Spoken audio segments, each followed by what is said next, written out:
Hey everybody, how you doing? I'm Tony DeMil here over at Get Seen. I wanted to share with you today the way that I break down a scene, my process, right? So shout out to Konstantin Stanislavski because this is where dramatic analysis comes from. He's a Russian director. I highly recommend looking him up. This is where all of our Meisner and all of our Strasberg and all of our Stella Adler, all of these people got their process from Konstantin Stanislavski and then further developed it. So just like them, I got my process from my teachers before me and different workshops that I've taken, and I'll pick a little nugget here and a little gem here, and just this is what I've developed and what I've sort of codified over time. So once again, I'm Tony DeMil, Get Seen, and here's my scene breakdown process. So first of all, I write all of my scenes out longhand, right? I write my lines, I write the other characters' lines. And this is important because a lot of times you don't fully understand, especially if there's a lot of subtlety in the script of what's going on in the scene until you fully write it out. And a lot of times when we're auditioning as actors, we only get a piece of the scene and it's for a pilot. So we don't know what's happening. But sometimes when you're writing the other person's lines, like, of course you would say that. You're like, oh, there's some history there. There's some tension there. Maybe there's an ex involved, or there's a little love triangle happening. So I find it very important. I remember, and I don't remember the line, but I remember one time I was writing down a scene and I wrote the other character's line. I'm just like, oh my gosh, this is what he means. And I guarantee you 90% of the actors auditioning didn't get that. So writing everything out longhand helps me a lot. And then you're going to go ahead and circle and underline the triggers and the operatives. So what's a trigger and an operative? Well, let's start with an operative. An operative is the most important word in a line, in my character's line. So if I say, what time is it? The operative would be time. And so the other person's lines have triggers for me, like they're reflexive. Mine are his and his are mine, and mine are hers and hers are mine. So if he says 3 o'clock, then the 3 is my trigger. So my time is his trigger, my time is his operative. His 3 is his operative, and his 3 is my trigger, because once I hear time and 3, those are the most important words. And so I just go through and sort of underline and circle words that stand out to me in my own dialogue, and then the other character's dialogue. So then we have a title the scene. Right? You want to title a scene. Once you've gone through and underlined the triggers and operatives and you know basically what's happening in the scene, we want to title the scene. So for example, let's just take a simple scene in an interrogation room with a detective and a suspect. We'll just use that throughout the breakdown and keep referencing back to it. So that might be, this scene might be titled an interrogation scene. So let's say you wanted to break down the scene from the perspective of the detective. You might say, interrogation scene / I know you're guilty, or tell me where the money is, or tell me where the person is hidden.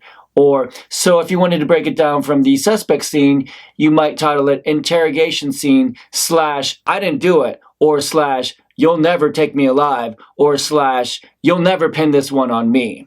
Do you see what I'm saying? So there's a little title like interrogation scene, and then I like to do an AKA. AKA, you ain't gonna take me alive, copper. You know what I mean? Something like that. Okay. What's the moment before? What just happened? So if the scene starts with a detective walking in, what was I thinking just before the detective walked in as a suspect?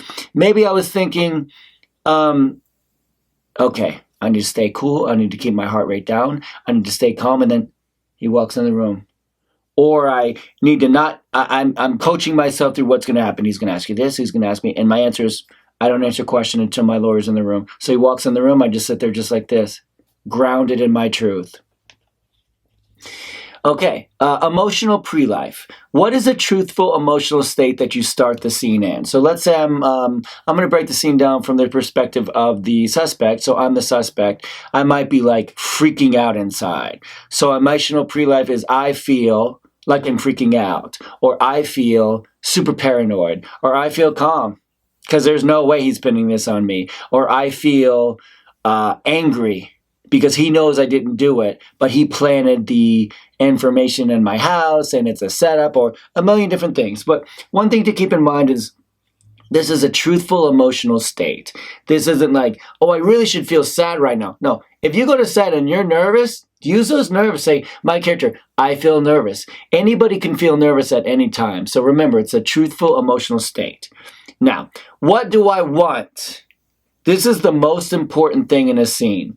So as the suspect, my want might be, I want you to let me go. Or I want you to know that I'm smarter than you. Or I want you to know you'll never pin this on me. Or I want you to know I'm not guilty. And then to achieve that one, we play these things called actions. Actions are infinitives or action verbs like to deny, to blow off, to dismiss, to talk down to condescend to. You know I wasn't there, copper. What's your name? Williams? I think I heard that before. On a garbage can. Do you know what I mean? So we play these little action verbs to get what we want. So let's say my one is I want you to let me go. So an action might be to confess. I didn't do it. I wasn't there. And it might also be to manipulate. Well, you know, if you put me in jail, you'll never find out where your daughter is. Do you see what I'm saying? So we can use these actions to switch up the character's tone. Okay. Mark beat changes. You can do this when you're writing out the scene in the beginning. When there's a major shift, for example, if the detective says to me, well, I guess that's all the information I'm going to get today, and then walks out of the room, that's a major beat change. Or halfway through, I crack and I say, you know what? I did do it. I was there, and I liked it, and I beat this guy's face in with my fists. Beat change. And then maybe your want might change after that, if it's a major one. There's also small beat changes, right? When a detective's like, okay. I see him running up against a brick wall. How about this? Can I get you some coffee? Can I get you a cigarette? That might be a minor beat change in the script, because then the tone might shift. Which leads us into genre. What's the tone of the piece? So the tone of the piece we're breaking down is a detective suspect scene. So it might be a crime drama. It might be a horror movie. It might be a comedy, right? It might be Home Alone. So just like we dance in a different way to different songs and different clubs, you're not going to line dance to a hip hop song, and you're not going to like urban dance to like a country song. It's just different, right? You're not going to do ballet to a swing dancing song. So it's really important to study these different genres. And like, what's the genre of the show I'm watching right now? Stranger Things. Oh, it's like mystery, suspense, a little bit of a whodunit, right? A little bit of an indie feel to it too, right? A little bit gritty, a little bit of a rural drama, a little bit of a period piece because it's set in the 80s, right? So let's continue. Relationship. What's your relationship to the other characters in the scene? So for example, he's a detective and I'm a suspect. So he's like the man to me. He's like my oppressor.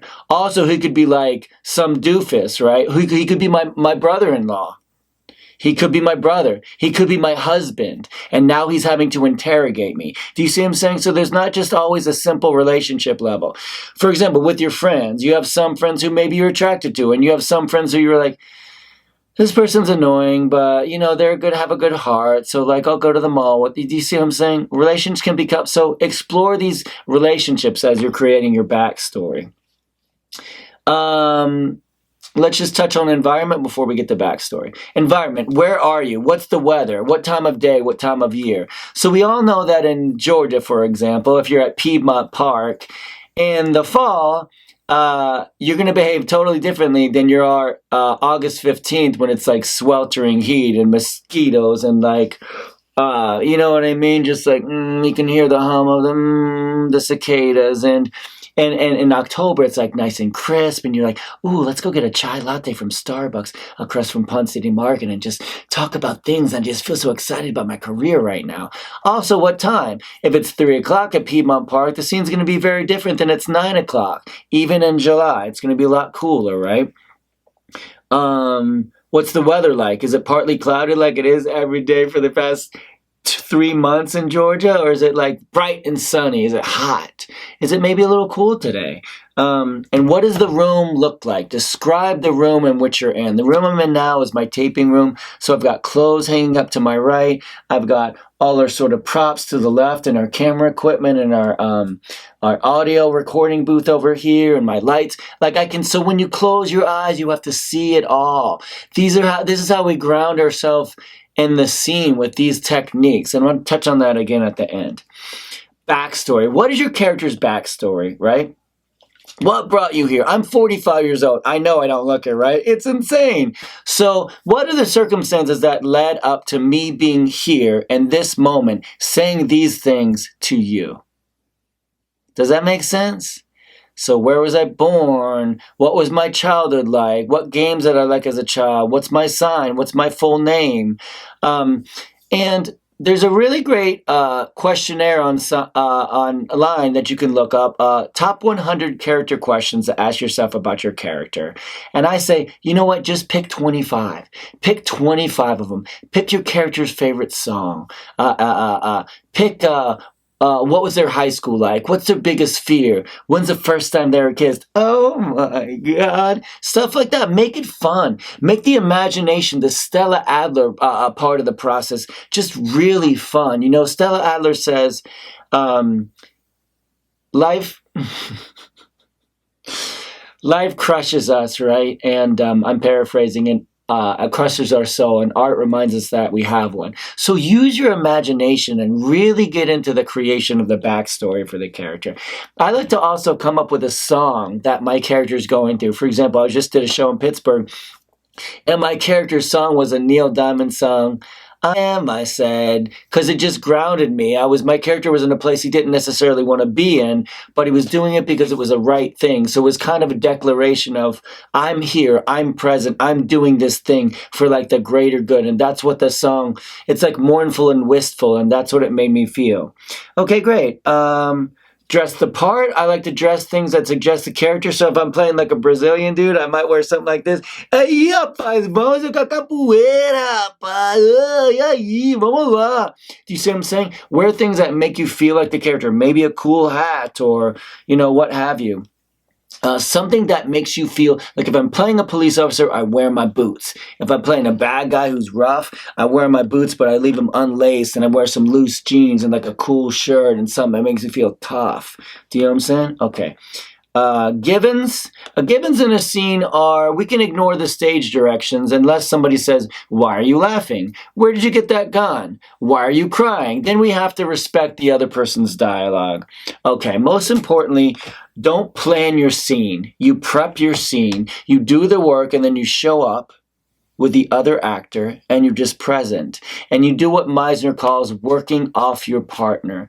This is the most important final step. We do our homework, and we push it to the side until our teacher asks us about it in class. And then we bring it back in and said, I did this and this and this. Oh, action words. That reminds me. Come up with an action word for every time you speak. Every time you speak. And I'm going to post this below in the comments so you can see the piece of paper. But pick one action for every time you speak. So, for example, the detective says to me, where were you last night? I say, oh, no, I was at home. To deny. And he says, oh, at home, huh?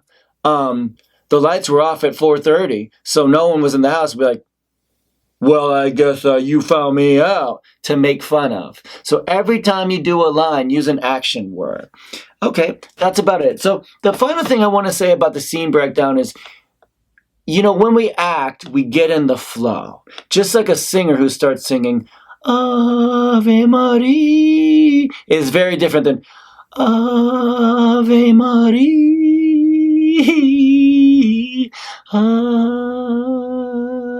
Do you see what I'm saying? You want to get in that zone. And so these little tricks, these tools, these character stuff like Strasberg talks about, and the being present and noticing the other person like Sanford Meisner talks about, and the imagination like Stella Adler talks about, and the dramatic analysis like Stanislavski talks about. These are all things that ground us into the present moment. And the best actors have presence, meaning they're present in this moment, alive, noticing things that are happening. Does this make sense? Feel free to post any comments below, questions, and I'll answer them. I'll also post a picture of this scene break in the comments. Love you guys. Keep working hard. Never give up.